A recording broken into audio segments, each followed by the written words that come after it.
Hello, my name is Dane Roberts, and this is my colleague Ryan Denison. Today, Hello. today we are bringing you a video about the Indian Removal Act. At the time of this upload, it will be the anniversary of the Indian removal of the Cherokee, Chickasaw, Choctaw, Creek, and Seminole.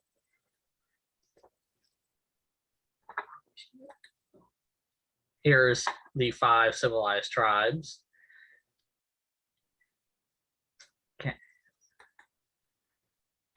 We're beginning our time period today in the early colonial area, and this is where my colleague Ryan will take us.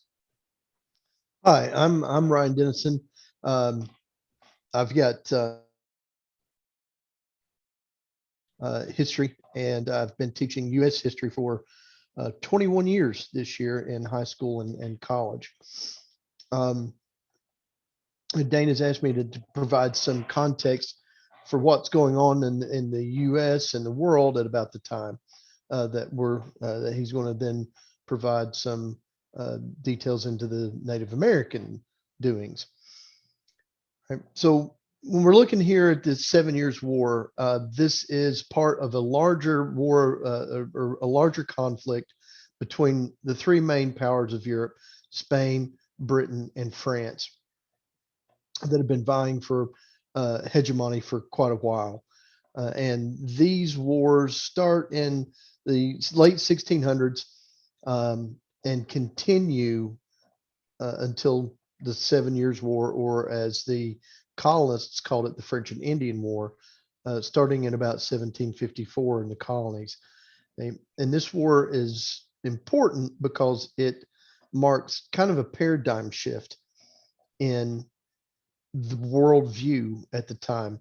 The previous wars had all started in Europe and involved European um, matters, whereas this war starts in the colonies, um, really kind of because of European manners, because of mercantilism and colonialism.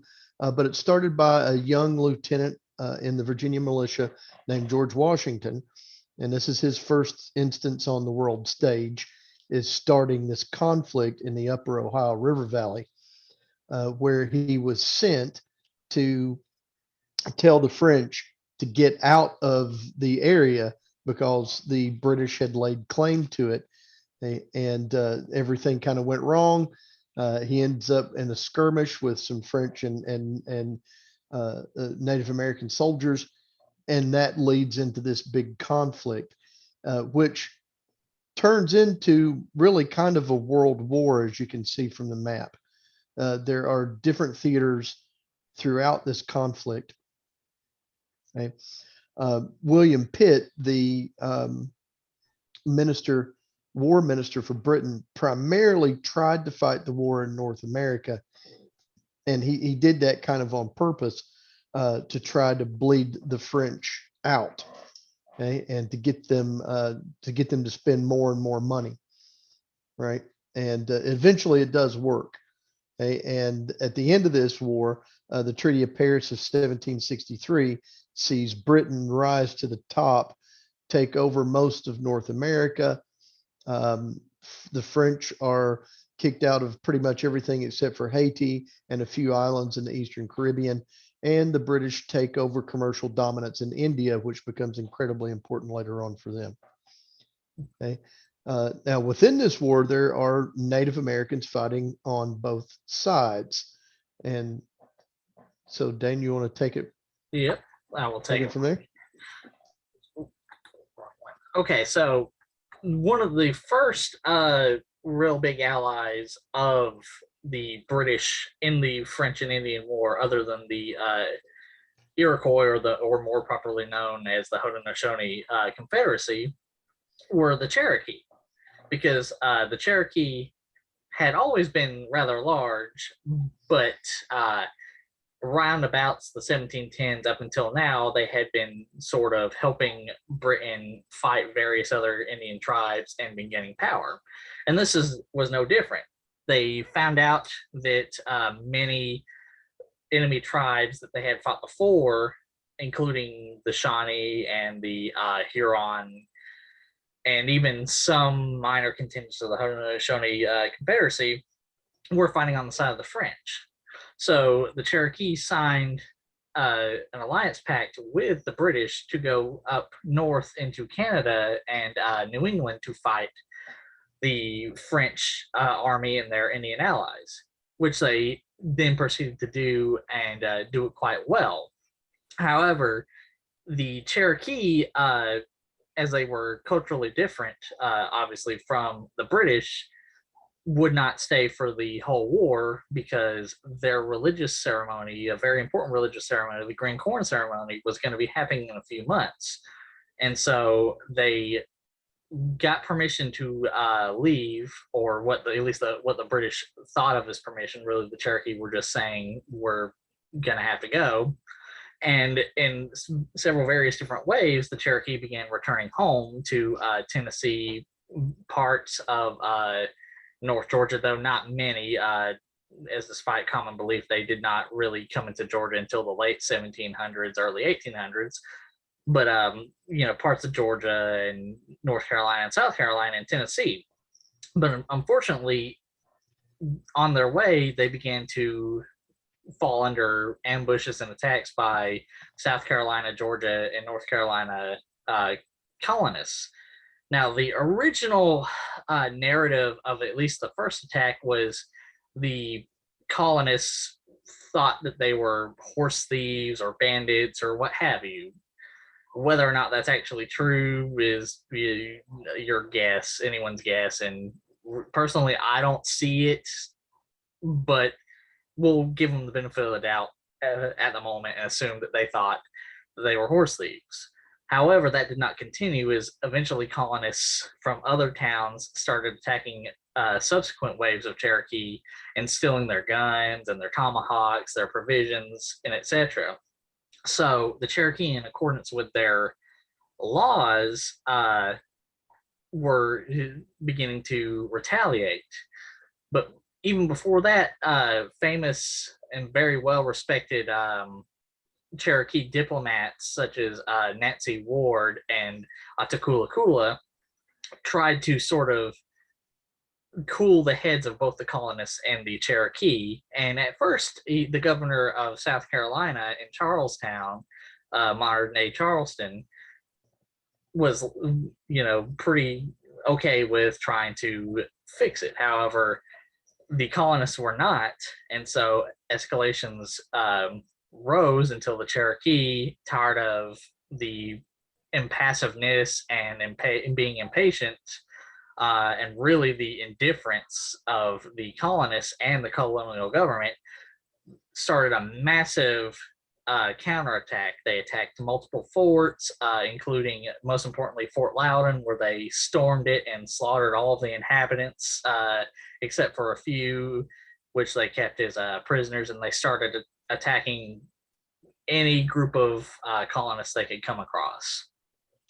And in response, the South Carolina and North Carolina governments sent soldiers twice into Cherokee territory, only to have them either massacred or turned back, and failure.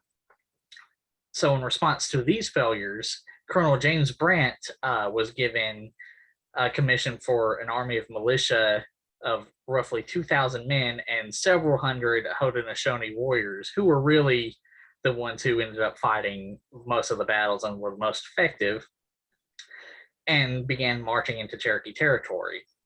Now, the narrative that U.S. history and British history likes to give is that this was a victory because James Brant eventually burnt down several Cherokee towns and burned all their crops. However, when you look at the actual events, while he did fight a couple of skirmishes on the way and there were some Cherokee casualties, all the villages he burnt were abandoned, and he faced constant guerrilla attacks on the way back, and really the Cherokee lost minimal lives. And this was part of what some historians and archaeologists call the flee strategy, because many decades earlier, the Cherokee had fought in the Tuscarora War against the Tuscarora alongside the British, and the Tuscarora had tried a European-style fortification strategy with very well-built forts, but they didn't have the weaponry to back it up. So the Cherokee decided to go the opposite direction and flee into the woods that they knew so well and use guerrilla warfare. And so really, if they lost no casualties and won 2 out of 3 campaigns, can we really call it a Cherokee loss? Now, one could argue it was a Pyrrhic victory where they lost, while they won, they still lost a lot of resources and eventually people to smallpox and cholera and other epidemics, but it definitely was not a loss. And concurrent to the Second Anglo-Cherokee War was Pontiac's, let's see here, how to go back here. Apologies to our viewers here. Yeah. Was Pontiac's War. Now, what Pontiac's War was about was after the aforementioned French and Indian War, or 7 Years' War, depending on what you want to call it, the British had gained massive swaths of new land west of the Appalachian Mountains. And so, of course, they wanted to utilize this land for resources and further colonization, what have you. However, the various tribes on the other side, such as the Shawnee, the Wampanoag, the Haudenosaunee, the Delaware, did not like this. And so they eventually formed together under a massive confederation under Pontiac. Now, Pontiac himself was elected after a Haudenosaunee figure known as a prophet, and apologies to our viewers, I am missing his name, but Nealon. Nealon, thank you, Ryan. Nealon, the prophet Nealon, was the one who sort of convinced Pontiac to form this confederacy.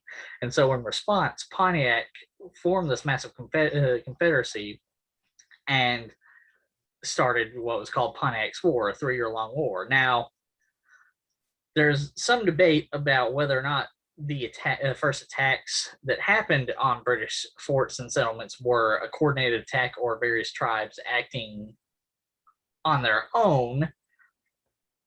But regardless of whether or not that happened, eventually it did become a unified war, and massive battles were won by both sides, and it was sort of ended as a stalemate.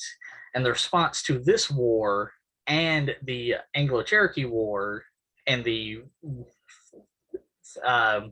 for lack of a better term, failures to at least rein them in, the Proclamation of 1763 was signed, where various diplomats from the Northern Confederacy and the Cherokee went over to England, including major figures like Otokulakula and his protege Ostenko.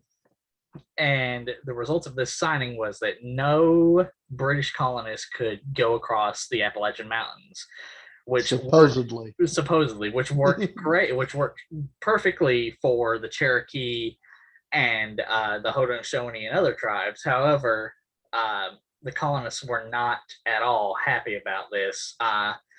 One need not look much farther than Daniel Boone and his founding of Kentucky. Right. Yeah. This is one of the first cracks too in the colonial British relationship, is this proclamation line. This was it was these constant wars, these very bloody, drawn out wars with the Cherokee and Pontiac's confederation. And then also there were fears, especially in South Carolina and Georgia, of slave rebellions happening, because the American Indians like the Cherokee and Creek and Haudenosaunee did not have slaves, or at least not in the sense that we think of slavery in plantations. So Africans, slaves would often flee to uh, the territory of these tribes because they would be treated as equals. And a lot of supposed attempts at rebellion are really can't tell if it actually were because the colonists were paranoid, so maybe they made things up. Though one could argue that their paranoia was not necessarily unfounded. I mean, one needs to only look at Nat Turner's rebellion in the late antebellum period, which is not a subject we're going to cover, but it bears mentioning as to why they would be afraid of this. So there was the Indian Wars and the possible slave revolt, and then also this war that they didn't get any spoils from, and then also constant smallpox epidemics that were ravaging states like North and South Carolina due to their don't want to say tropical climate, but they're much warmer and marshier climates. Yeah, much more humid. Yeah, so it all began to eat away at them. And so eventually that, along with the war debt, led into the American Revolution, which is where I'm going to leave it off to Ryan. Right. So just to back it up just a little bit and talk about the end of the French and Indian War.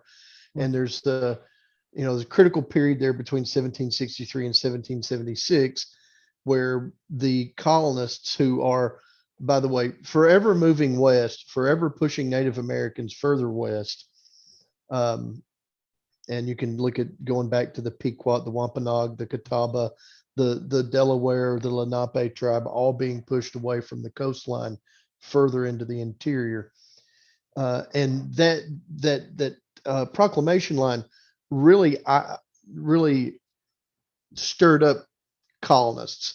They thought that this land, since they had fought in much more participation in the French and Indian War than they had in the previous imperial wars, they looked at this as conquered territory and theirs from that sense. So they immediately start settling past the proclamation line. And one of the things that, was their big deal was, one of the ideas is that government's first function is protection. And they constantly are telling the British, look, you're not protecting us. And the British are like, yeah, but you're moving past the line. You're moving past what we have already negotiated with the Native Americans. So that's one contention. The other part too, with the American Revolution, is the taxation idea, which I'm going to try not to get off on tangents, but because of the British policy of the 1600s, many of the colonial assemblies had taken it as their right to tax their own people. At the end of this French and Indian War conflict, the Treaty of Paris 1763, Britain finds itself as almost the top dog in Europe, and they want a reorganization of their empire. They also owe a tremendous amount of debt. They've been fighting for close on 80 years, right? And this is one of the reasons why they were so willing to make concessions to Pontiac and the leaders of Pontiac's war, is because they were racking up debt constantly, and they're trying to get that debt down. Okay? And so back in London, they look at the taxation rates in England versus the taxation rates in the colonies. And to British Parliament, this is a no-brainer. The colonists, depending upon the colony, are paying either 15.8 to 35 times less than what your average person in England paid in taxes. So to the British Parliament, this is no-brainer. We got to raise the taxes in the colonies. You have to pay your fair share for the empire. And this is kind of what leads into the American Revolution. Okay. The revolution itself, when we look at the fighting of the revolution, these guys knew as soon as they declare independence that there's no way that they can defeat the British. they're going to have some sort of European intervention. And of course, the key target is France. The enemy of my enemy is my friend. The French, coming off the defeat of the 7 Years' War, definitely looking to get the British back. Early on, it's British victory after British victory. Philadelphia falls, New York falls. Washington takes his Continental Army and basically runs into the woods of New Jersey and Pennsylvania to try to stay away from all the British armies, because he knows that if he's defeated at this point, that's it. Revolution's done. They're all going to be hanged for treason, and that'll be the end of it. So early on, he, of course, runs out into the wilds of Pennsylvania, New Jersey, does a hit and fade in Trenton and Princeton. And then we have the big victory of Saratoga in 1777 that allows for the Treaty of Alliance with France. And it's after the French alliance, that's when everything turns around. We love to play up American patriotism and stuff, and that everyone was a part of the revolution and they're all patriots and all that stuff. Nothing of that could be further from the truth. There are a lot of loyalists, a lot of people who wanted to stay in the British Empire, and you kind of don't blame them when you look at the trade and going on in the Atlantic, right? Their livelihoods depended upon this transatlantic trade. They want to stay with where their bills are paid. But as the revolution goes on, more and more colonists are for independence. And if you want to look at like major battles, Saratoga definitely is the turning point of the war. You have some of you see down here in the South. That's Nathaniel Greene and Francis Marion, the Swamp Fox, running around. Who, by the way, participated in the Anglo-Cherokee War. Right. And well, and the Native Americans are also in this too, choosing sides. Choosing sides. And a lot of I'll tell this too, like a lot of the African Americans that are in the colonies are going to try to move over to the British side because the British are offering them freedom. Lord Dunmore's proclamation early in the war, I don't get 1775, 1776, maybe, not too sure on the date of that, but basically issuing a proclamation that, hey, if you're African American, if you're a slave, you want your freedom, come fight for the British. We will give you your freedom. Okay. So you have that aspect of it too. And of course, you've got Native Americans picking and choosing sides as well. And of course, then the American Revolution comes to a close because of French involvement. They actually have to talk. Rochambeau actually has to talk Washington out of trying to take New York, which they saw as an unattainable military exercise. It's an island. It's kind of hard to take, and convinced him to go south to take on Cornwallis. And Rochambeau's army, Washington's Continental Army, and the French fleet defeat Cornwallis after about a 3-week siege at Yorktown. And, Cornwallis kind of slaps Washington in the face by not appearing to turn over his sword for the surrender, and laments that the world has been turned upside down. Right? And the Americans win their revolution. So that's a quick rundown, is about as quick as I can get you of the American Revolution. Well, and boy did the world turn upside down, especially for the American Indians, which is definitely on the aspect of in American Indians taking sides. So another key aspect, before I go into the subject on the screen, another key aspect I want to mention about Washington's victory is the fact that large contingents of Haudenosaunee came in and helped, because until the French got there, the Haudenosaunee were the only foreign ally that Washington had, and there's unfortunately and undeservingly, lesser known officer in his army named Joseph Louis Cook, who was part he was part Onondaga and part white, and he was a very important figure in the Haudenosaunee Confederacy. Right. Yeah. He was a rival to I want to say Joseph Brant was the Mohawk leader of the British Loyalist side of the Haudenosaunee. Right. And it's interesting the fact that, when Washington is looking for Native American allies, he actually sends the Marquis de Lafayette to make the negotiations. Yeah. Which is interesting that he would send a Frenchman instead of an Englishman to do these negotiations.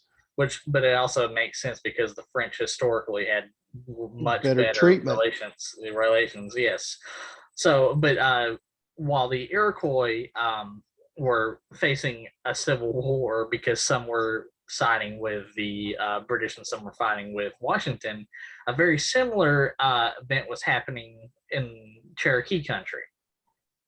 Now, this is goes by a couple of different names, either the Second Anglo-Cherokee War, or which is the more proper name, or the Cherokee-Chickamauga Wars, because that's where these Cherokee had their main base as they eventually moved to modern-day Chickamauga, Georgia. Now, what happened here is basically in opposition to the proclamation of 1763, colonists were moving into Cherokee and other American Indian territories, including the Shawnee. And it was specifically had a lot to do with Daniel Boone's founding of Kentucky. And so as these white settlers were beginning to move in to Indian territory on the cusp of the American Revolution, they were, granted, they were negotiating and buying rather than taking, but irrelevant to whether or not they were doing it with permission, they were still ignoring the Royal Proclamation and taking American Indian land. And a lot of prominent Native American leaders did not like this. A lot of them did, specifically the famed diplomats Ottakulakula and Nancy Ward are two prominent examples. And they were, along with the council, signed the Transylvania Purchase. However, unfortunately for Ottakulakula, his eldest son, known by the name Dragon Canoe, who was also a famed warrior and was roughly in his 40s, protested to this, and in a very well ordained speech, he talked about and questioned this selling of land, and mentioned, like, we're look at what happened to the Delaware, look at what happened to all our fellow tribes when they sold land thinking that it was going to be a one-time deal. More and more land kept being sold, and he tried to get them not to sell the land, and eventually they did. And at first he was like, fine, I'll let it go. But sure enough, his prediction came true, and white settlers began encroaching on Cherokee hunting land and foraging land and farming land. And so in response, he gathered up hundreds and hundreds of soldiers, famous soldiers that would, and others that would eventually become famous, like Oconostota, a famous war chief who had gained fame during the First Anglo-Cherokee War, and he gained allies such as John Watts, who would eventually become his successor, and James Vann, who would also go on to become a prominent member of the Cherokee, and then also a figure we'll talk about later, Major Ridge, and then also Chief Balls and Tecumseh, all came to his aid. Now, Tecumseh was not Cherokee, and that's another aspect we'll discuss later, how a lot of these were actually alliances. but Dragon Canoe gathered these warriors and began making attacks on North Carolina, Georgia, and South Carolina. Right as the Revolutionary War began, and we like to hear in American history it began in 1776, July 4th, but as Ryan mentioned earlier, and we'll tell you, it actually began in 1775, and one could argue even in 1774. Uh, so right as the American Revolution began, these attacks by Dragon Canoe and these Cherokee warriors began happening. So in response, the colonial government sent in Colonel Rutherford with roughly 2,500 soldiers and was able to defeat Dragon Canoe and his warriors at various battles, including the Battle of Black Hole and Mile Mountain and such, and then burnt dozens and dozens of Cherokee villages. And so, in response to this, Dragon Canoe brought his forces down into modern day Chickamauga and Dahlonega and had made it really his home base. And so he sort of changed up his strategy and started fighting in massive guerrilla warfare battles alongside the British, because even though he didn't like the British that much and the colonists were still technically British, sorry, the British are coming, sayers. At least the British government tried to keep their bargain and was willing to keep the bargain of the Proclamation of 1763. And he would continue fighting until the end of the American Revolution. And concurrent with that was the development of the early United States, which I will pass it off to Ryan for that. Right. So, talk about first politically and then kind of culturally. Politically, the Treaty of Paris, 1783, ends the American Revolution, and England and the European powers recognize the United States as a sovereign independent. Okay? And that is signed in September the 3rd, 1783, takes effect in May 12th, 1784. Even before this treaty, we have kind of the transition of the Second Continental Congress transitioning over into a new type of government. All right. The British policy of salutary neglect had really solidified in the colonial assemblies that they would keep their independence. They wanted to be fiercely independent and separate from the other now states, right? Colonies, now states. They didn't want anyone really kind of telling them what to do within their own territory. This kind of shows itself in our first government, the Articles of Confederation. And the Articles was a very weak centralized government. It couldn't tax, it couldn't raise an army. It was one vote for each state, so 13 votes. It took 9 votes to pass anything. It was kind of a horrendous mess. By the mid 1780s, it's kind of obvious that the Articles of Confederation aren't working. Right? And there's a couple of things that happen. There's a tariff war that started. There's currency wars that are going on within the in between the individual states. There's becomes a great fear amongst the nationalist crowd that the colonies are going to be picked off one by some other European power, okay, unless they get their act together. The deciding factor in this is Daniel Shea and Shea's rebellion, which occurs in the summer of 1786. Shea, a former veteran, actually kind of a war hero. He was actually awarded a sword by the Marquis de Lafayette, the big, high, very huge honor. But these guys are veterans of the war. They had been promised this pay. They got it in land. But by the mid 1780s, they're all having to declare bankruptcy in this kind of crap economy that they've got. Shea leads a rebellion. It grows. They almost take the government of Massachusetts down, except the only thing that stands in their way is the fact that the Articles of Confederation government couldn't do anything. They couldn't raise an army, etc. And just some wealthy bankers in Boston who hired some other militias to come and help stop them. That was a deciding factor, and something has to be done. You get the Philadelphia Convention or the Constitutional Convention the next year in May. They meet from May to June, July, and out of that comes the Constitution. And of course, you could go a whole episode on that.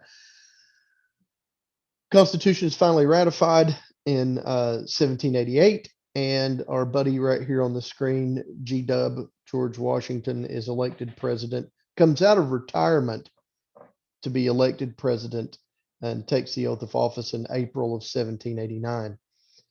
All right, and this early group is all culture. So that's politically. You could go on to Adams, then Jefferson, then Madison in this time period. And I'll come back to them in a bit politically. Culturally, you're seeing this transition period of the now Americans kind of shedding their European culture a little bit. They're starting to slowly identify as Americans. And in U.S. history class, we usually talk a lot about this creation of an American identity culturally, because you have people like Daniel Webster composing the American English Dictionary. You have Nathaniel Hawthorne writing Leather Stocking Tales, and which of course includes the mighty Hiawatha. There's also, ironically, a very big, I don't know if I'd call it an obsession, but Americans love to read about Native Americans. Okay. And ironically, they see the Native Americans as kind of this symbol too. It's kind of what they did in the Boston Tea Party. They didn't really disguise themselves. They just symbolically dressed as Native Americans. And Hiawatha is kind of like that, as where the poem Mighty Hiawatha is kind of like that as well. But at the same time, of course, they don't see them as equals, and they're continually pushing west, taking their land. And the idea of manifest destiny, even though it's not being called that yet, the idea of manifest destiny is there. Okay. And that kind of goes back to the beginning of the colonies, John Winthrop, city on the hill idea, that, and is very, very flavored by Calvinist theology. They are the elect, they are the chosen of God. Okay. And it kind of flows out of that, this idea of manifest destiny. And that's kind of where we are culturally in it. This kind of beginning to push west and seeing white American males, the WASPs, as we call them, the white Anglo-Saxon Protestants, seeing themselves as kind of the chosen to take over the continent.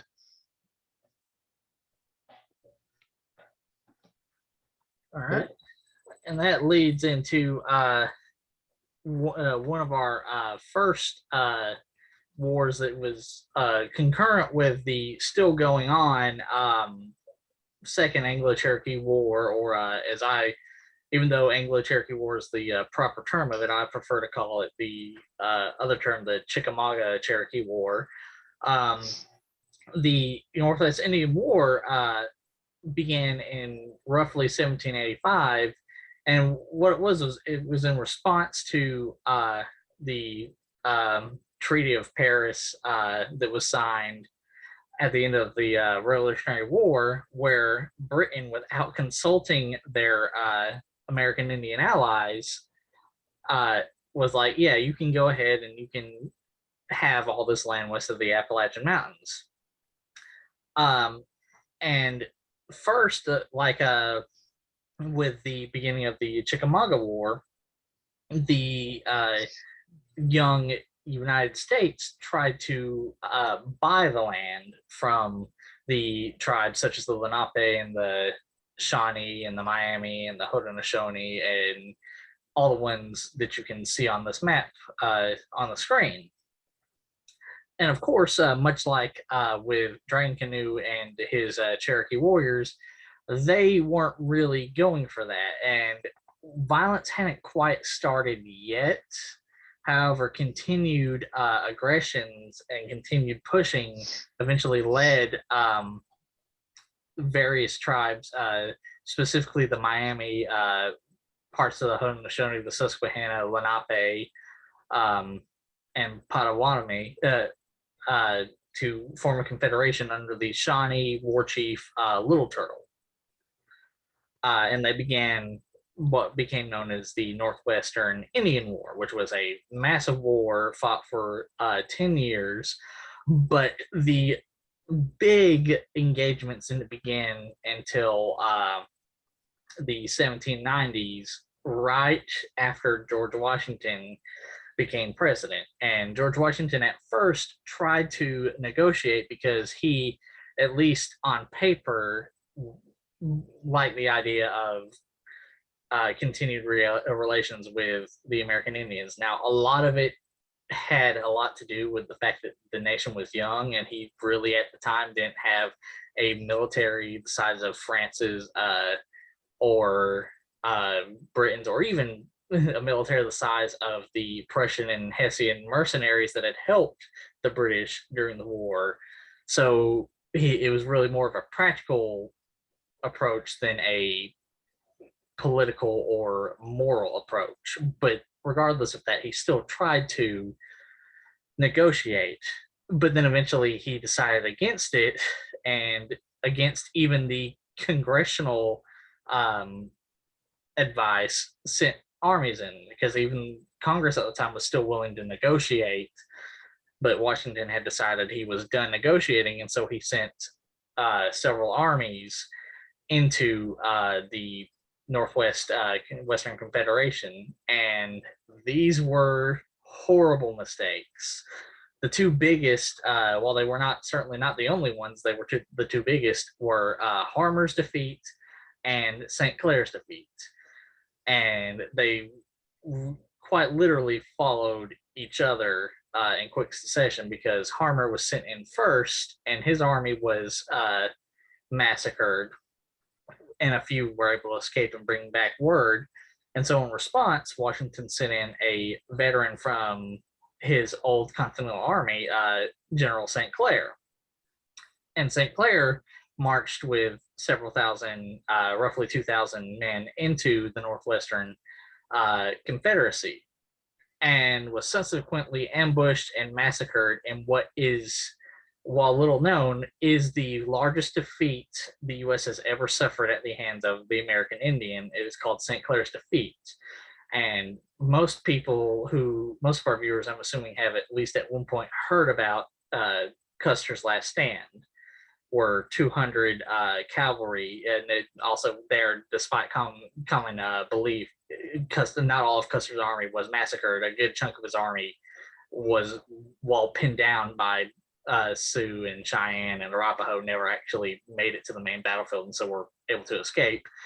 That's a subject for another video, but still 200 were massacred at Battle of Little Bighorn. At St. Clair's defeat, 600 soldiers were massacred, so 3 times the amount of the Battle of Little Bighorn. And so this caused Washington to send in and another one of his veterans, and arguably the better strategist, General Wayne, who at the Battle of Fallen Timbers surrounded, with 3,000 soldiers, surrounded 1,300 members of the Northwestern Confederacy and defeated them. And eventually they signed a treaty with Little Turtle and his council members to get only 1/3, as if that was somehow a consolation prize, only 1/3 of the Indian territory that they wanted, which included Ohio. And again, around the same time that this was happening, the South Carolina and Tennessee and Virginia and Tennessee governments under John Sevier who would eventually go on to be a prominent member of the Indian Removal Act, signed what was called the Treaty of Hopewell, where on paper the war between the Cherokee and the U.S. had ended, and U.S. citizens were not supposed to, cross into Cherokee territory. And of course, much like the Proclamation of 1763, this didn't happen at all. And so Dragon Canoe reignited the war. And this time, this is where, much in the way of Neyland and Pontiac, he begins to get the idea that the Cherokee can't do this alone. So he goes around to all the other tribes and tries to make a early form of the Pan-Indian alliance that Tecumseh, who at the time fought under him, would try and create. And much like Tecumseh, he had mixed success. He was not able to get the Choctaw on his side, but he was able to get the Cherokee's longtime enemies, the Muskegee, or more commonly known as the Creek, and the Chickasaw, and even a few white Tories, who were a political group that generally didn't like the way that the U.S. was going at the time. And he had massive successes. He defeated John Sevier many times. He was able to, at one particular battle, was the Battle of Lookout Mountain, where he ambushed Sevier's army that had been marching into Cherokee territory to sort of repeat the successes of Rutherford's campaign, and was ambushed and pushed back, and then had other events that caused his armies to be ambushed and massacred. However, despite these victories, the turning point was the not necessarily untimely, because at this time he was 54, and back then that was, while it's not the death sentence that popular culture would have you believe, it was still not spring chicken. And he died, and reportedly he died after performing a war dance for several days and nights nonstop, which at 54, with how vigorous war dances were around a high heat, one could assume that was probably the reason he died. And so at his death, his alliance elected his longtime subordinate and friend, John Watts, as his successor.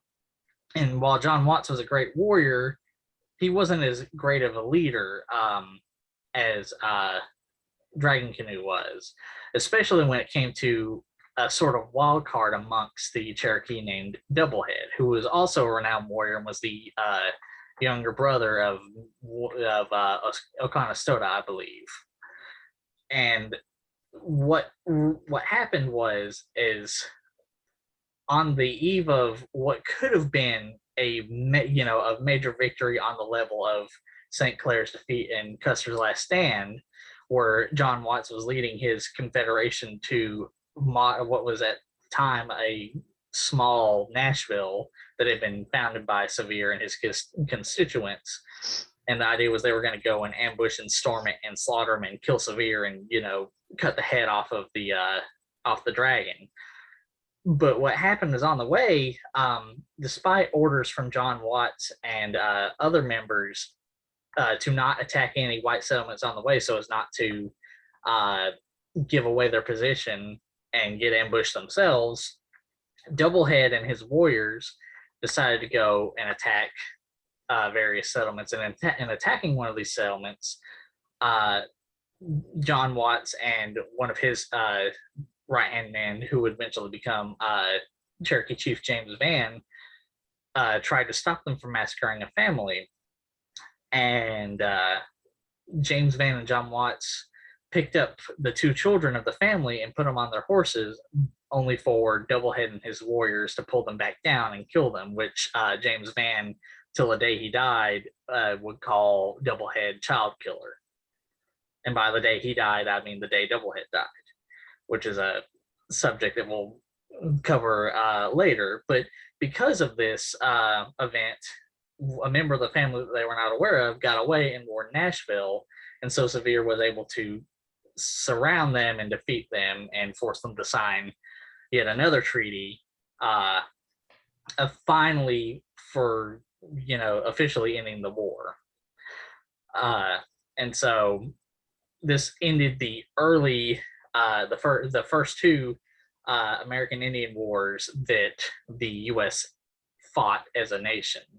And with that, we move into the War of 1812. Right, right. So And just a correction on, so I misspoke a while ago earlier when I said uh, I was talking about cultural stuff. I said Nathaniel Hawthorne. I meant uh, Washington Irving. ah, But yeah, same sort, the literature of Native mhm, Americans all the way to later on Hiawatha, which is like yeah, 1855, yeah, right? But they have that theme in there. yeah, Um, so the give a little bit of context to it is usually called the Second War of Independence. It is seen as the United States really kind of standing up against the European powers. Uh, the war actually kind of it goes back to 1789, the same year that Washington takes the oath of office. You also have one of the biggest events ever in Europe happen, which is the French Revolution. And the French Revolution sets off a series of wars that dominates U.S. foreign policy all the way until the defeat of Napoleon and the end of this World War of 1812. Um, what we see basically as the beginning of the war is that both the French and the British seizing American ships. There's very little, and when I mean American ships, I mean American companies owned ships. These are not U.S. naval vessels that they're seizing because U.S. didn't really have a navy, right? Um, and taking their goods, impressing their sailors, and both the French and the British are doing this. It really picks up during Jefferson's administration, 1803, 1804. Jefferson's answer was to try to institute an entire embargo act on everyone. Okay, he was like, okay, fine, you guys are doing that, then we won't trade with anyone, which completely devastated the economy of New England to the point that it definitely turns New England against this war. And actually, during the war, you have the first secessionist movement is actually created in the Hartford Convention, where New England is wanting to secede from the rest of the country because of those damn Virginian presidents. Okay? Um, but the war itself is, or that's some context to it. The when the War of 1812 starts, it's referred to as Mr. Madison's War because Madison is president. Madison has picked up the Embargo Act. He's tried to change things a little bit with the Non-Intercourse Act, Macon's Bill number 2, et cetera. But there's still a lot of seizure going on and impressment of sailors. Why didn't we fight the French instead of the British, since the French were doing the exact same thing? Well, the real reason that we kind of picked the British instead of the French is that there are a group of young um, congressmen called the War Hawks. John C. Calhoun, Henry Clay are the leaders of these War Hawks who believe that with the British so occupied with Napoleon and the French in Europe, if we can run across the Great Lakes or the border, take a large swath of Canada, then the British would sue for peace and we would be able to extend into Canada. So behind this is again taking land, this idea of manifest destiny. And this is what kind of influences Madison to finally declare war on the British. Now, the war itself does not go well at all for us. Okay? We like to claim that we win this war. This war is at, I don't even know if you can call it an even draw. We do fairly well on the water in the Great Lakes. However, most of our major cities are taken. Washington, D.C. is burned to the ground. Um, the president, James Madison, is becomes the only president to actively take command of a military unit during combat, and it's in the withdrawal from Washington. And of course, Dolly Madison is able to come in and save the portrait of George Washington, et cetera, et cetera. Funny part about that is that they left so fast they left dinner on the in the White House, and the British officers stroll into the White House, sit down, eat dinner, toast Madison for a fantastic meal, and then set the place on fire. Okay. Which is later on. Later on, it's going to be redone, and they have to whitewash all the marble, which is where it gets the nickname the White House. The only really saving grace of this is the Battle of New Orleans. Okay, and it's odd if this war was to take place, I don't know, 30 years in the future, U.S. history would be completely different. We signed the peace treaty for this war, the Treaty of Ghent, in December of 1815. Word doesn't get back across the Atlantic until almost a month later, giving the British time to try and take the port of New Orleans and giving Andrew Jackson his huge victory that launches his political career. Okay, and you're going to have a whole lot to say about good old Andy Jackson here in a second. Okay, but had there been the telegram or anything of instantaneous communication, this would have obviously never have happened, right? And so that kind of ends that. The Treaty of Ghent itself, by the way, does absolutely nothing. There's no territory exchange.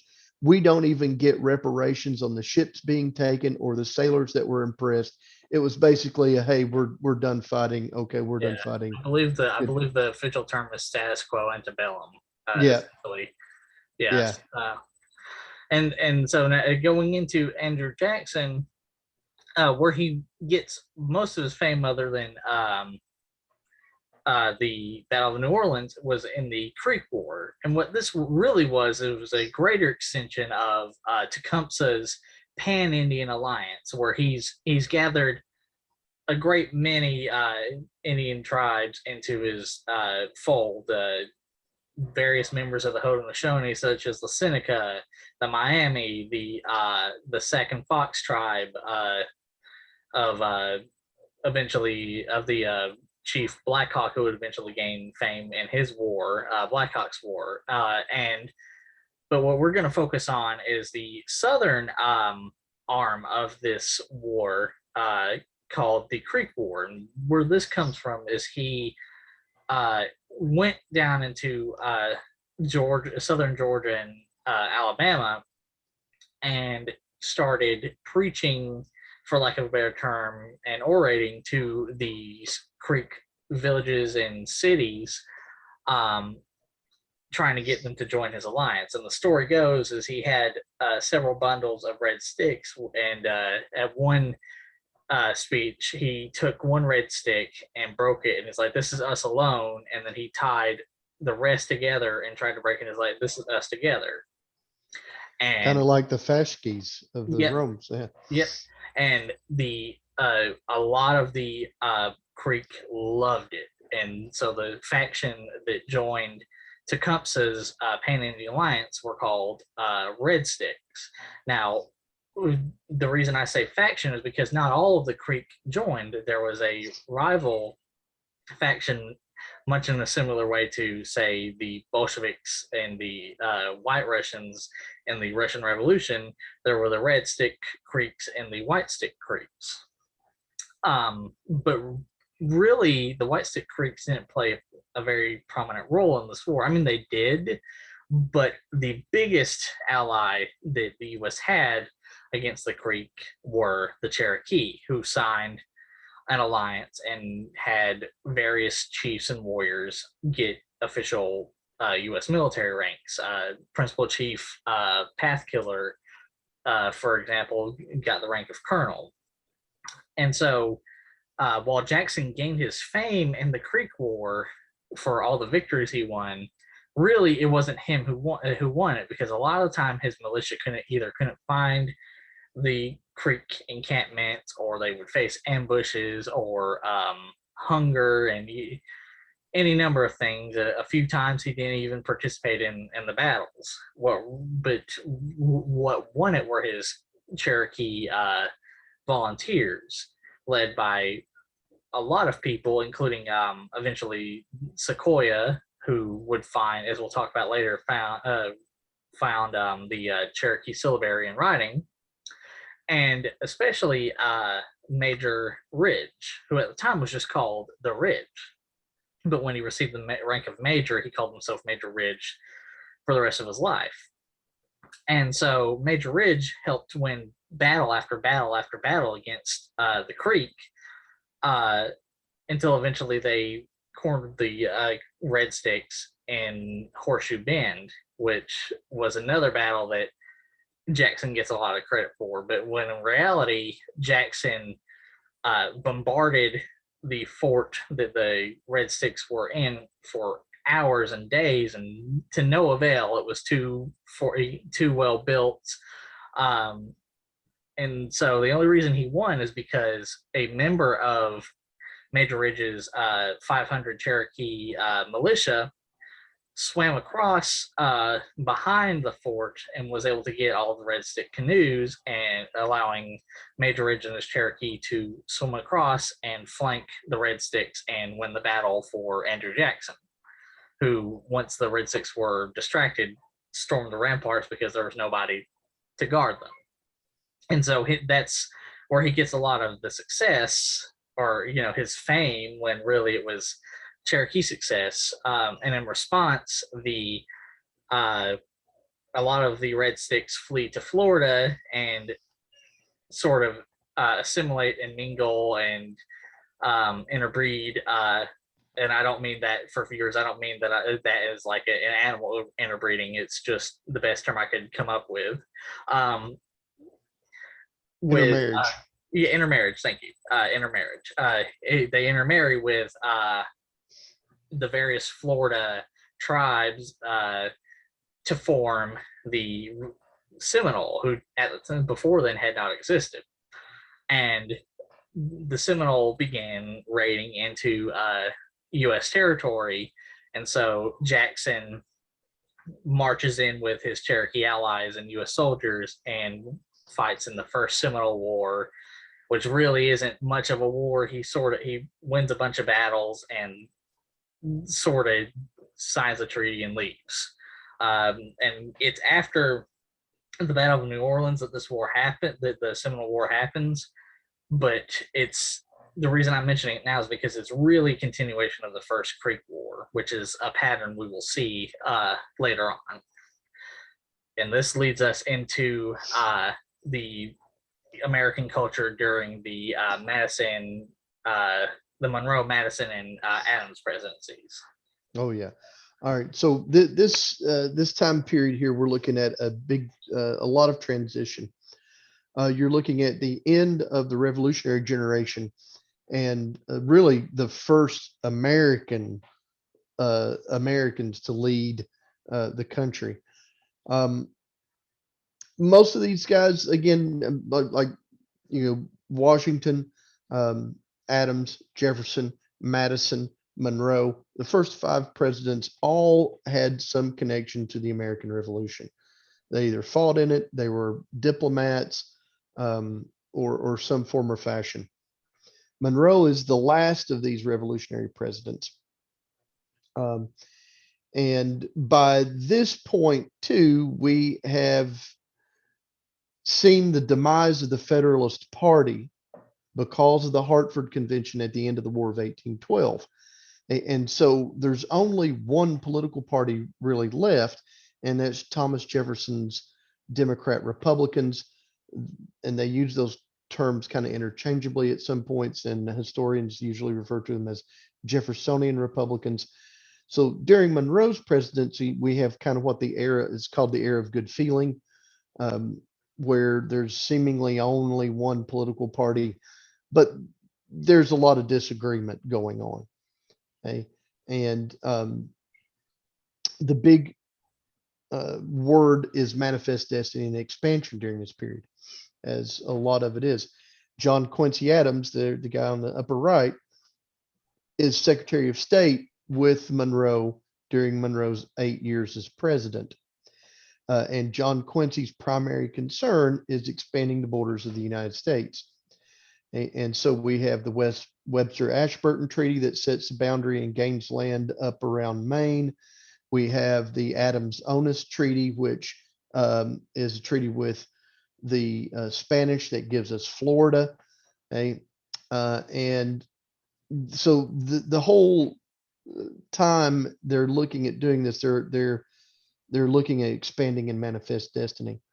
You have the Monroe Doctrine, which is Monroe's attempt to assert, well, it's actually written by John Quincy Adams, but spoken by the President Monroe in his speech, basically asserting America's prominence as the protector of the Western Hemisphere.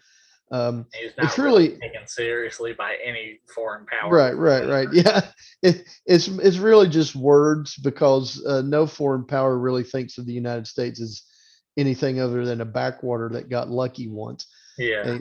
And nobody really wants to come over here because there's that whole ocean thing for a supply line.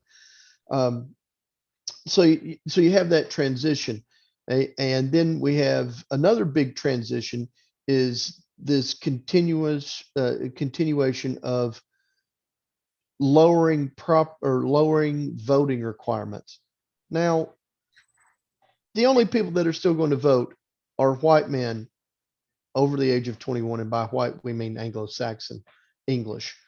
Anglo-Saxon, the WASPs again, white, Anglo-Saxon, Protestant, and male. But it is a step towards universal manhood suffrage. And in 1824, we have the first popular election for president. Before this, presidents were not voted on by the public, or by the men, sorry, which leads to kind of a tie that is broken by the House of Representatives by Henry Clay. Okay, Clay throws his support behind John Quincy Adams. John Quincy Adams wins the presidency. Who is the first president to wear pants, by the way? Okay, this is another mark of this trying to get away from the class, or at least the outward look of the class structure in Europe. All the presidents before him wore knee breeches. He wears pants. Okay. But Clay throws his support behind John Quincy Adams. John Quincy Adams thus wins the election through the electoral, or through the House of Representatives. But Andrew Jackson had won the popular vote and had the most electoral college votes, but he didn't have a majority enough to win. Jackson immediately calls this a corrupt bargain between Clay and John Quincy Adams. And this also kind of marks the first real presidential campaign, because Jackson immediately starts campaigning for the election of 1828 and goes on the attack against John Quincy Adams. Okay. So that's kind of where we're at. And I guess 1828, of course, is when Andrew Jackson is going to be elected president of the United States for the first time, and he's elected again in 1832. Okay. One of the hallmarks, I'm going to talk about this too, of his populism, because many of the higher ranks were appalled at Jackson's inaugural ball, which he didn't have a state dinner. He turned it out to the public, and the barrels of whiskey and cider in the White House, and they were throwing furniture and stuff out on out onto the White House lawn. And the Washington D.C. socialites were appalled at this behavior, which, Jackson really plays himself up as a common man and a man of the people, even though that's not true. Yeah, we'll cover that later. So while all of this is happening in the United States, in the various American Indian tribes, and eventually they would call themselves nations, much like as you see on the screen, the Cherokee Nation, where they would begin to try as hard as they possibly could to assimilate. Assimilation theory is what it is called, and the idea on both sides is that the quicker that tribes such as the Cherokee and the Creek and Seminole and such modernize for which is not really the correct term, but we're going to use it right now because that's the idea in the minds of the United States. Right. They're more European in their outlook. Because modern is subjective and such, but for the European mind, modernize. And so this is where you get the picture on the left, the Cherokee Phoenix, where Elias Boutnot, a family member of Major Ridge, founds the first national Cherokee newspaper, where he goes off of the syllabary created by Sequoyah, two major events happening at the same time. Sequoyah creating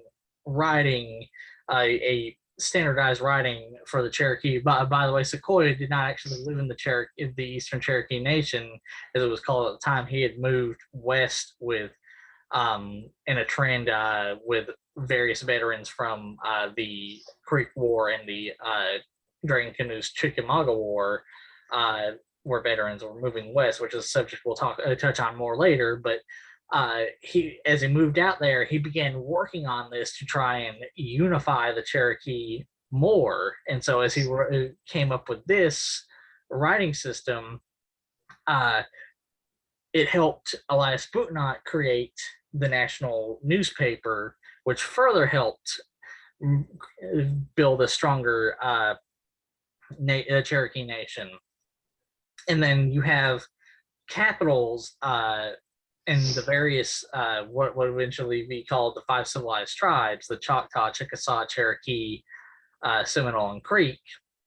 You have these capitals, like on the right, a artist rendition of the Cherokee capital, New Echota, which by European standards were not massive cities, but by American Indian standards, they were. And in that same vein, you have major political figures in the various civilized tribes come into prominence.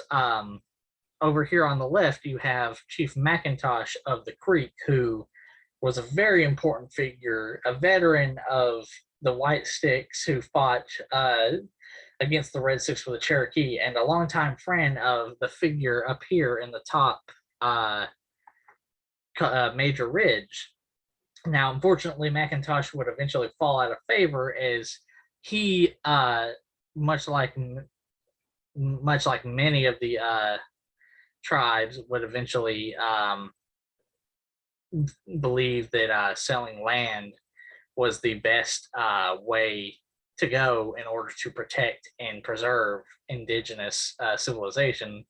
Of course, this did not end very well, because he was eventually hunted down by another Creek chief, Ehle Yahuwah, and executed.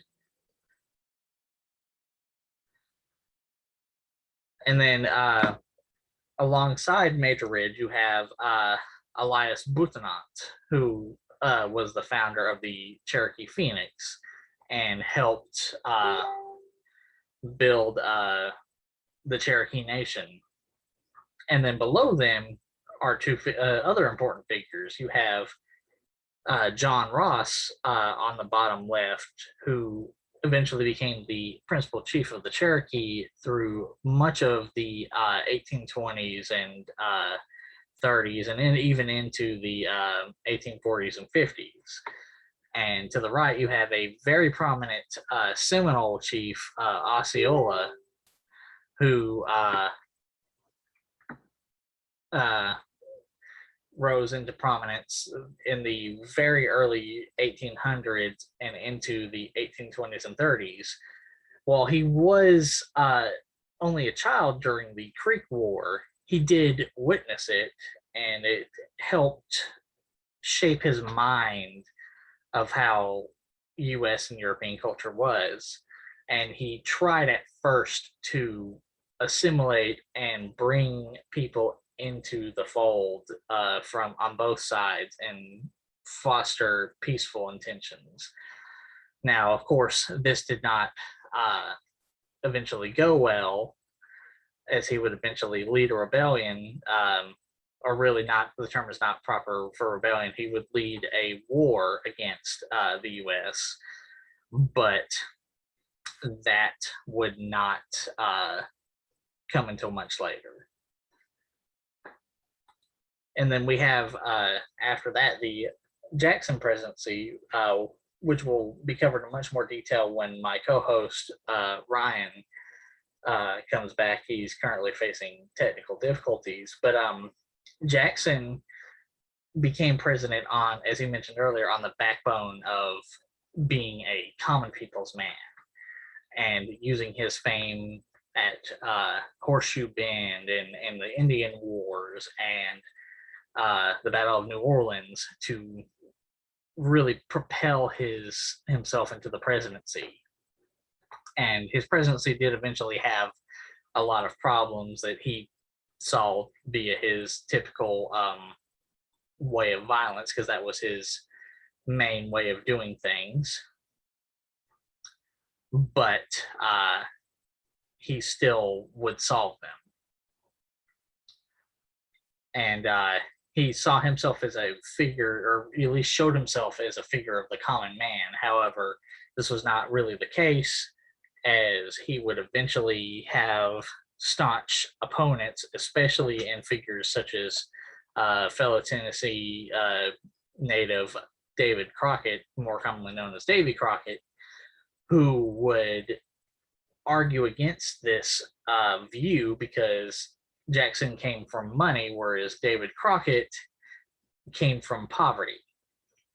And every time David Crockett tried to push into law things that could help the common man, Jackson and his constituents would shut it down. Similarly, Jackson was always trying to get more land, even as early as the end of the Creek War, where he tried to pass off Creek land as Cherokee land, only to be stopped by sometimes enemy, sometimes friend Major Ridge. And by enemy, I don't mean they fought in wars, but they were definitely political enemies. And Major Ridge was always the one to sort of step in and say, no, enough, you can't take it. And this friendship would eventually deteriorate much later in Jackson's presidency. And so this brings us into what was the age of Jackson, where more common people began to be able to vote. And, white men, like Ryan said, were able to come in as long as they were age of 21 or older and vote. It didn't matter if it was the political elite anymore. It was always any white citizen could vote. And there's my co-host, Ryan. Do you still hear me? Yeah, I'm back. Okay. And sorry about the technical difficulties. No, that's perfectly fine. I was able to keep it going. But we now Ryan I've covered a little bit of Jackson's presidency and more his whether or not he was actually a member of the common people, and his very strenuous and a very good term could be used as his frenemy relationship with Major Ridge and the Cherokee, and his attempts to pass off Cherokee land as Red Stick land after the Creek War. But for more in depth, I will pass it off to you. Right. So context-wise, the U.S. history, Jackson is one of the most controversial figures of president that we have. He has a very different leadership style. To Jackson, he kind of does away with a lot of tradition. And he's the first to institute what's known as the spoils system. He basically said that to the victor go the spoils, and that I am going to hire people from my political party, um, um, and none of the other political parties. And for instance, he basically said if there isn't a Democrat to hire in that place, then eliminate the job. Okay. And the modern Democratic Party traces its birth back to Andrew Jackson. And in fact, the Democratic Party mascot, the donkey or jackass, comes from the fact that everybody thought that Jackson was a jackass, pretty much. And they take that as kind of a badge and turn it around. Jackson's presidency is marked by the Peggy Eaton affair early on. First of all, his first election, he loses his wife early on. He basically blames that on Henry Clay and John Quincy Adams going after her during the election, or at least their contingents. Presidents usually never sling mud. It's always their supporters.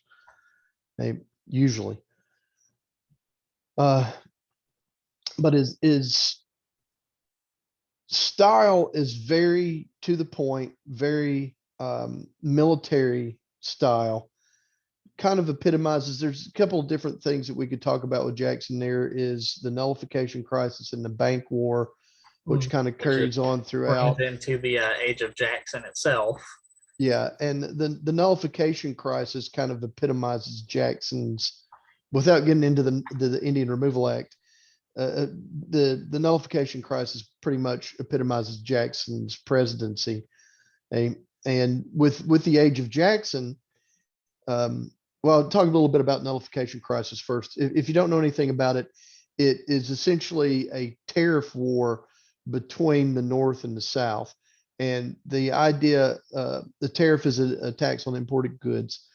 For the longest time, starting with the Federalists under Hamilton, the United States had a protective tariff, a very high tariff that would help foster American industry and keep out the British, French, and other Europeans. The South didn't like this at all. It hurt their bargaining power with cotton, which by 1800, cotton is king cotton. It's the crop, the cash crop. And so John C. Calhoun, who was at one time Jackson's vice president, but because of the Peggy Eaton affair had resigned, which is another story altogether. If you don't know about that, you need to look up Peggy Eaton or the Petticoat affair. Jackson essentially made his whole cabinet resign over kind of a spat between the women of the cabinet. From that point on, he only relied on his friends who met in the White House kitchen, which is why they were called the kitchen cabinet, and it made an enemy between him and John C. Calhoun. Calhoun actually moved towards, or pushing towards, South Carolina nullifying the tariff of 1832. After the tariff of 1828 had been passed, tariff of 1828 was often referred to as the tariff of abominations by the South. They thought it was incredibly high and they wanted to bring it down. In 1832, the South Carolina legislature passes an act nullifying, or attempting to nullify, the national tariff of 1832, which is totally against the Constitution. But Calhoun ordered that, or argued, going back to Jefferson's Kentucky resolution, that a state could nullify a federal law if that law was unconstitutional. There's some wiggle room there and some debate on who determines what's constitutionality. And so they try to nullify this. And Jackson basically says, look, you're in violation of the Constitution. I'm going to march an army down there, and I quote, I will hang John C. Calhoun from the first tree that I come to. And the thing about Jackson is that he was not a bluffer. He would have done this had Henry Clay not stepped in and negotiated a little a truce between them, and they both backed down. But that kind of epitomizes Jackson's presidency. Okay? The age of Jackson itself is marked by egalitarianism. It's this idea of equality. Again, this egalitarianism is only associated with white males. Okay, we're not going to see women's rights increase. Slavery is still there. Minorities' rights aren't going to increase, or Native American rights aren't going to increase, definitely. But they're amongst the white males. You see kind of a populism take the country. There is an air of anyone can do anything. There's no professional classes really. And so if you wanted to be a doctor, you just hung up a sign. You wanted to be a lawyer, you didn't really have to have a law degree. You just opened up shop and started practicing law. Okay. Which of course leads to things like snake oil salesman and all that kind of stuff. But yeah, there's some negatives to that. But that kind of epitomizes what the age of Jackson is. And it's really because the property qualifications for voting go away. And so more white males over the age of 21 can vote. I don't want to say it, I think it kind of doubles the electorate almost between 1824 and 1828, 1832, as property qualifications go away. Because a lot more white males can gain land. And of course, there's always the carrot of going west. Go west, young man. That's where your property is. You too can become a noble or lord by moving west and settling your own property. And of course, this kind of continues that manifest destiny idea of pushing westward. Of course, here on the map, you can see the Louisiana Territory purchased in 1803 by Thomas Jefferson, but there's already starting to be settlement there with Missouri, Arkansas Territory. The old Northwest is still there under the Northwest Ordinance with the Michigan Territory as more whites move up to colonize that area. And of course, Florida down here purchased or obtained by the Adams-Onis Treaty of 1819. And you're going to see more push south as well. And that is a good transition into the Indian Removal Act, which had always been, even as far back as Jefferson had always been in the political thought. Jefferson himself liked the idea of moving American Indian tribes out west. Right. Because Jefferson first comes up with this idea of assimilation, but then moves almost immediately to Indian removal. Yeah, exactly. And so, but what happens to really spark it is the discovery of gold in Dahlonega, Georgia.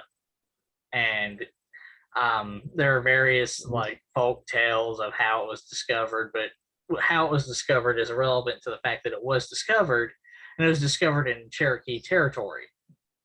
And of course, the Cherokee were not happy with prospectors coming in unregulated and just taking, they would come in, they would push people off their land and, oftentimes armed and, start prospecting on Cherokee land. And so in response, the Cherokee, there were a couple of actual court cases because the Cherokee viewed themselves not even as equals. They viewed themselves as sort of wards of the United States government. And it's an idea that had sort of begun to happen during this period when the Cherokee and the Creek and such were trying to assimilate. and they started seeing themselves as, oh well, we're your uh, we're your nephews, we're your godchildren, what have you. You know, it's your duty to protect us. You know, we are still our own nation, sort of, but we defer to your authority in the end.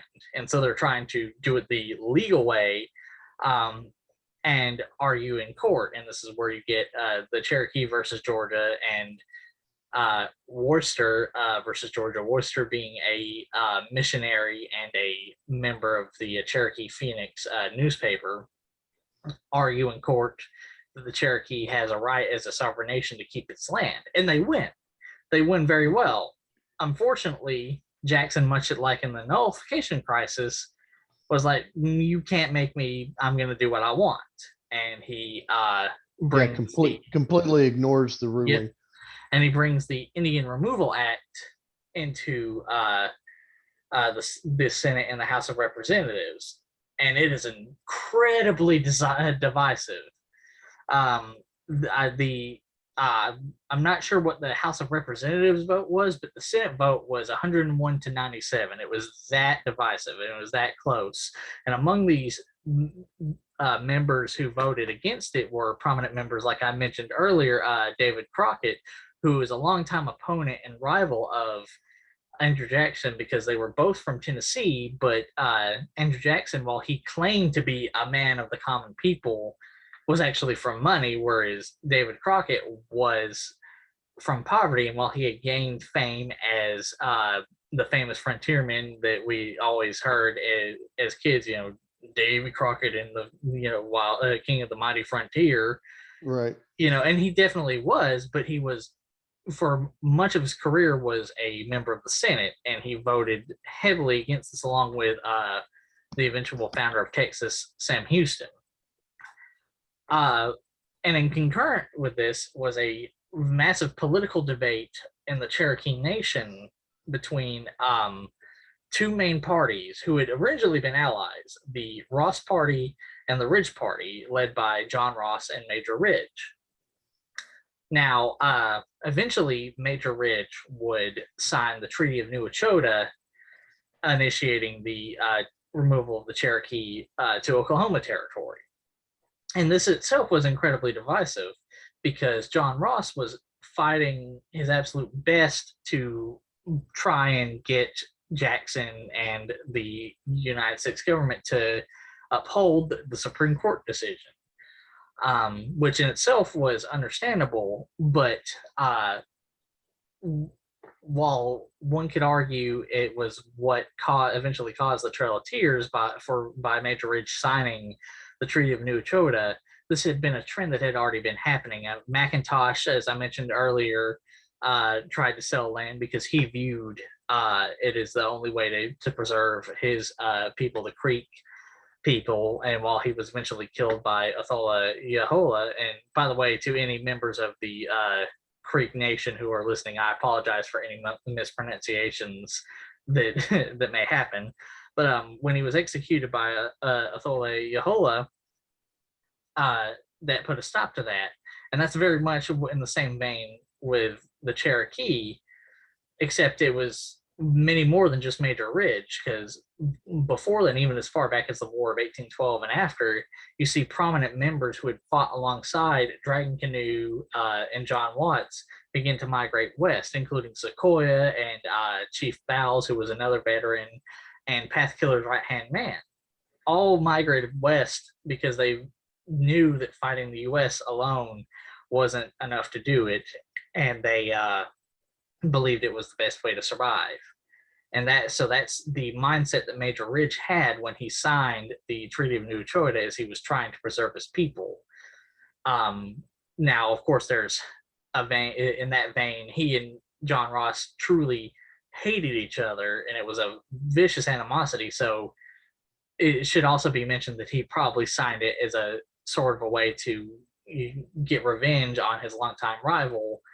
But it's not that completely, because he knew, since he signed it into law, that anyone who sold land in Cherokee land without permission would have a permanent death warrant on them, he is reported to saying to his family that he had signed his own death warrant. So to assume that he did it for personal gain is not correct. And so this is what it was happening. You see this massive political debate and argument happening in the U.S. government and in the Cherokee government and in the Creek Nation and even in the Seminole and other tribes. And one by one, they all signed these treaties to move out west. And this is where we get the so-called Trail of Tears, which, as you can see on this map, is there's the Cherokee paths, which are in the yellow, but it wasn't just them.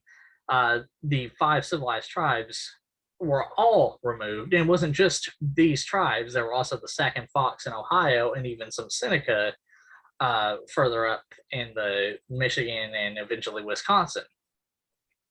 So all these treaties you see began to happen roughly one after the other. First was the Choctaw in the 1830s, who moved out west, and then in quick suit were the Creek and the Seminole and Chickasaw, and then the Cherokee were sort of this last bastion.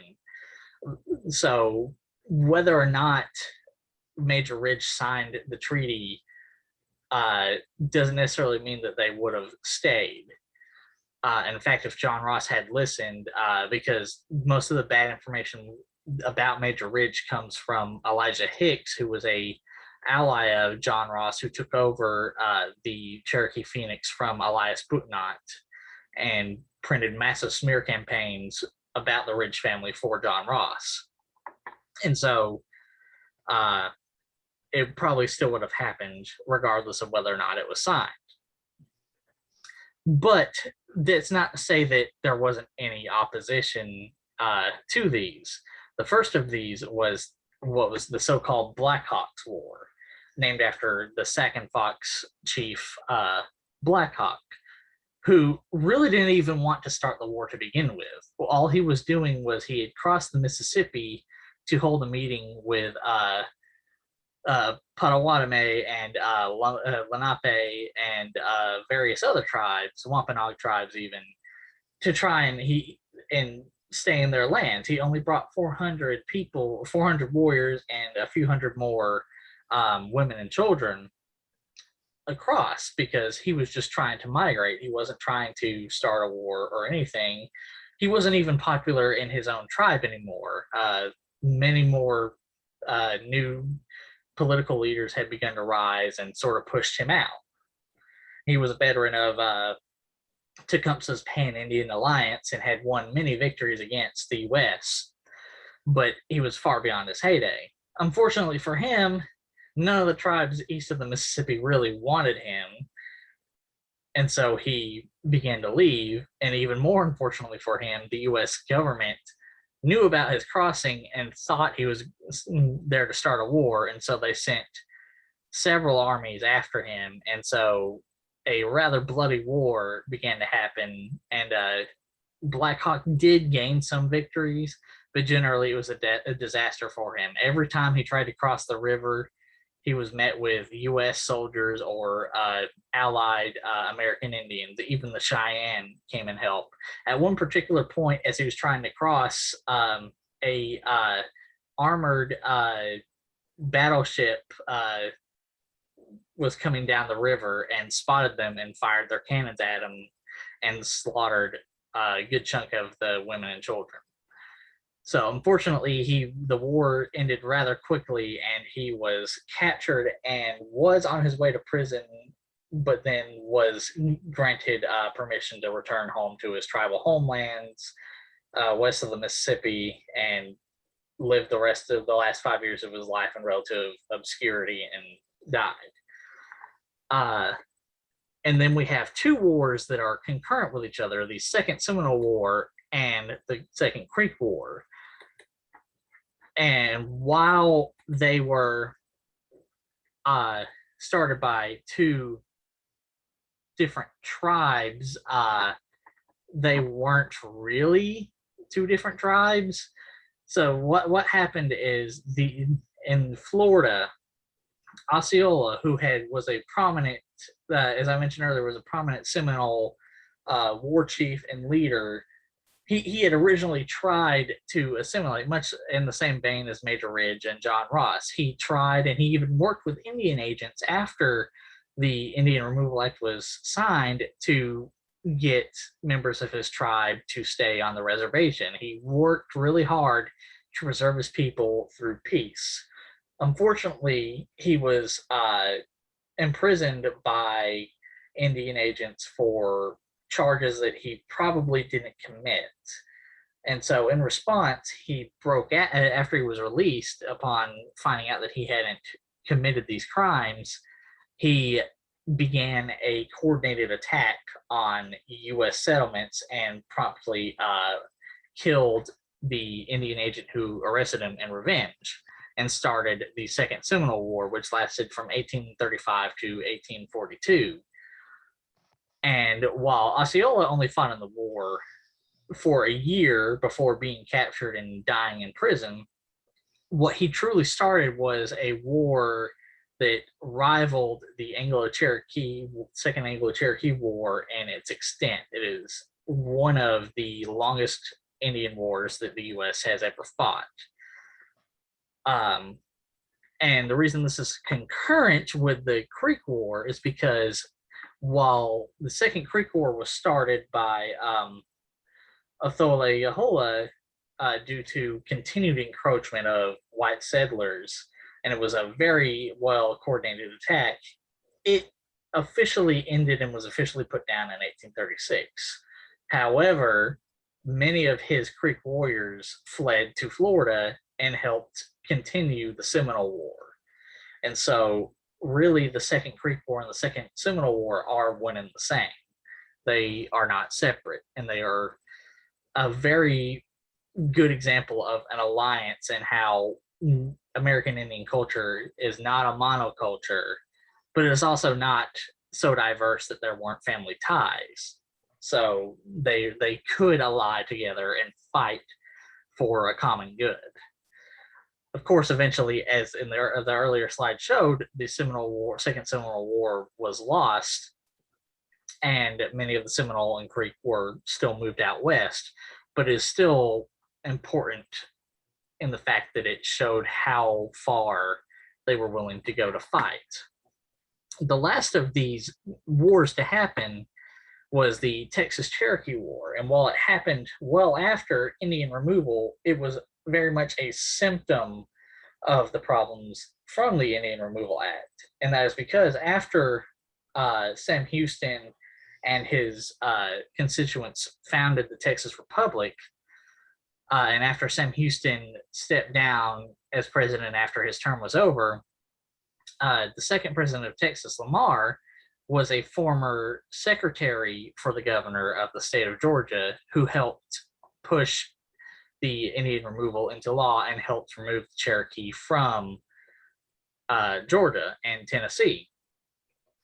So when he came to power in Texas, seeing that there were Cherokee who had been here for many decades under the Cherokee chief the Bull, or as the picture shows his more common name, Chief Bowles, he immediately went to work to try to remove them to Indian country. And of course, the Bull did not like this. And so in response, he began the Texas Cherokee War, where much like many previous wars, he saw great early successes.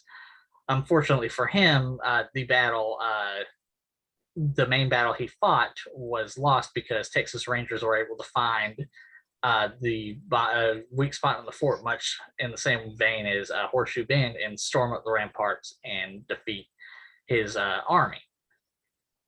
So this is where the Indian removal gets really interesting and complicated, as we hear in schools that it was signed into law by Andrew Jackson and the Indians were all removed, but it was far from that. While it did happen, many groups stood and fought, and while they lost, they really showed that they were not willing to leave without a fight. And while they have been forgotten, they definitely left a mark on the U.S. and this is leads us into the Texas Revolution, where I will pass it off to Ryan briefly to provide more context on the Texas Revolution. Right. Yeah. So this is kind of a, as all history is kind of a complicated and goes back a little bit further. It also dives into the history of Mexican independence a little bit. Mexico wins its independence in 1821. They go through a couple of different governments, and there's strife and warfare in that as well. The state, and by the way, at this point, Texas or Tejas was a part of Mexico, as much of what we call the American Southwest was essentially Texas, New Mexico, Arizona, California, Nevada, Utah, parts of Colorado were actually all Mexico. Okay. One of the things that we see here is that Tejas was a very sparsely populated state. The Mexican born citizens of the area, the Tejanos, were always, of course, bugging the Mexico City government for more representation. It was also only defended, it was very, like I said, very sparsely populated. So once the government of Mexico was more solidified, the idea was to invite immigrants into the area to kind of shore up the area against Native Americans. Right? And they invite the Americans in, as they were called Anglos by the Tejanas. There's the first 300 families or so. They are mostly from the South. They bring with them slavery and cotton. Okay. And this is mid 1820s. I want to say 1825-ish or so, somewhere around through there. Okay. Mexico becomes a couple of things that kind of sit with the Anglos wrong, which so much irony there that they're moving into a different nation state and yet not really abiding by the laws of this new nation state, or they don't want to abide by these laws. The first one is that Catholicism is kind of the official religion of the Mexican government. All of the Anglos moving in are Protestant. So there's that. The other part is the slavery issue. In 1829, Mexico outlaws slavery. And obviously, this does not sit well with the American settlers of Texas, as they are cotton plantations and slavery. The Mexican government tries to extend this out to 1830. There is some more internal strife in the Mexican government. And then we have Texas finally declaring its independence in 1835. And kind of short summarization of that. And the thing about the Texas Revolution is that it's not just the American Texans that fight in it, but a whole slew of Americans rush into the territory to help Texas win its independence. People like Davy Crockett. Okay. This is an extension of Manifest Destiny. Okay. As we see this happen later on, some historians call it the Texas method. The same thing kind of happens in Hawaii, where Americans move in, they overthrow the government, establish a republic, and then ask to be annexed. It's exactly kind of what happens here in Texas. The Texans win their independence. They declare the Republic of Texas, but they also immediately ask for annexation. They don't get it, mainly because in 1836, Andrew Jackson has other things going on. You got the nullification crisis and you got the bank war going on. He doesn't want to take on more debt fighting another war. He knows that if he annexes Texas, that probably means war with the Mexican government. And so he says no. Okay. So Texas ends up being its own republic for the next 9 years. Okay? Up until the Mexican-American War, Texas is its own nation state with its own constitution. First president is Sam Houston. Okay. Of course, this really ticks off the Native Americans in the area, the Comanche, the Kiowa, the Apache, and the different tribes that live there. Okay. And that kind of leads us into bringing in the Native American element. Which, as we mentioned, was the Cherokee War. Yeah, the Cherokee War. Yep, and then other wars such as the Kickapoo War. But so with that said, the last thing we're to talk about is how the Indian removal affected the U.S. In the coming years after the 1830s, and all of that goes back to this Ross Ridge feud that had started in the original Cherokee Nation, but continued well into the Oklahoma Indian country. And so what happened is a couple years before, the Ridge faction of roughly 2,000 Cherokee moved to Oklahoma Territory and lived in relative peace. However, when the Ross faction got here after the horrible Trail of Tears, were of the 14,000 Cherokee who took the trip, only 10,000 made it because 4,000 died on the way from various causes, starvation and frostbite and drowning even in some cases. So when they got there, the Ross faction was infuriated. Not necessarily were in the wrong in that fact, because again, they had gone through the closest thing to literal hell anybody can ever go through. So they were understandable in their rage. But what happened with this is the murder of most of the Ridge family happened. So the various Ross faction members got together and raided Elias Bootnotz, the brother of Major Ridge, and John Ridge, who did eventually escape and survive. But Stan Wattie, the nephew of Major Ridge, and Major Ridge himself, and they went on a killing spree. Major Ridge didn't escape; he was killed, much to his probable unsurprise, as he had predicted it years earlier. And so this caused sort of not a civil war, but it was definitely on the verge of it. And Stan Wattie was along with John Ridge, were the only two to escape. And Stan Wattie was already a veteran warrior, and he was a force to be reckoned with. So he became a massive political opponent of John Ross throughout this time, who may or may not have had something to do with the killings. He personally didn't take part, but whether or not he knew about it or egged them on is yet to be known and up for debate. Personally, I feel like maybe, or probably, but it's unprovable.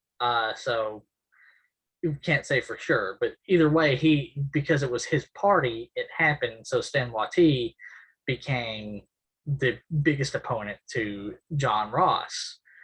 And this continued well into the beginning of the Civil War. Now, a common talking point amongst people is the bringing up of the fact that the 5 civilized tribes, the Cherokee, Choctaw, Chickasaw, Creek, and Seminole, owned slaves. And this is true. This was a symptom of their assimilation or attempted assimilation into American and European culture. And that definitely was a factor in their eventually joining the Confederacy during the Civil War. However, it was not the only, and it eventually was not even the main reason that Stan Wattie, at least, joined the Confederacy. The reason Stan Wattie joined the Confederacy is because John Ross backed the U.S. government, the Union.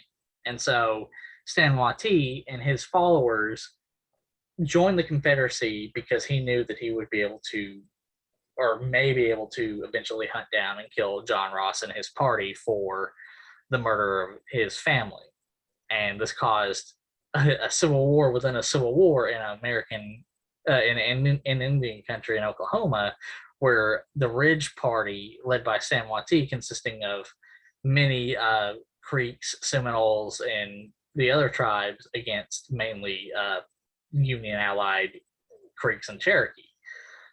Though, of course, this was not the only thing he did, because he also helped the Confederacy win several key battles out west, including the capture of several key Union baggage trains that gained him the eventual rank of Brigadier General, the only American Indian in the entire war to achieve that rank. But of course, as we all know, the Civil War, the Union won, and Sam Watee signed a treaty, eventually being the last Confederate general to surrender. And the treaty stipulated again, for the umpteenth time, that no U.S. citizen would come into American Indian territory. And of course, he was probably unsurprised that they broke the treaty. Right. And that sort of ends the effects of this century-long relationship between. Let me rephrase that. It doesn't end it because it's still going on. Right. current just this news, time period. Yeah, current news with all the boarding schools and residential schools shows this. But this particular relationship between the Cherokee, talk to my students about. Yeah, the Ridge family and the Ross family feud, was the reason. This was the end of that period. So, yeah. And it was the end of a period of United States history as it moved into the more well-known Western Indian Wars, where you hear about Crazy Horse and Chief Joseph and Geronimo, who himself really wasn't as important as his mentor, Cochise, who, again, apologies to any members of the Apache Nation who we may be mispronouncing the names of. And that leads us into our conclusion. So in summary, the Trail of Tears is much, like many other things involving history, is much more complicated than any school textbook can convey.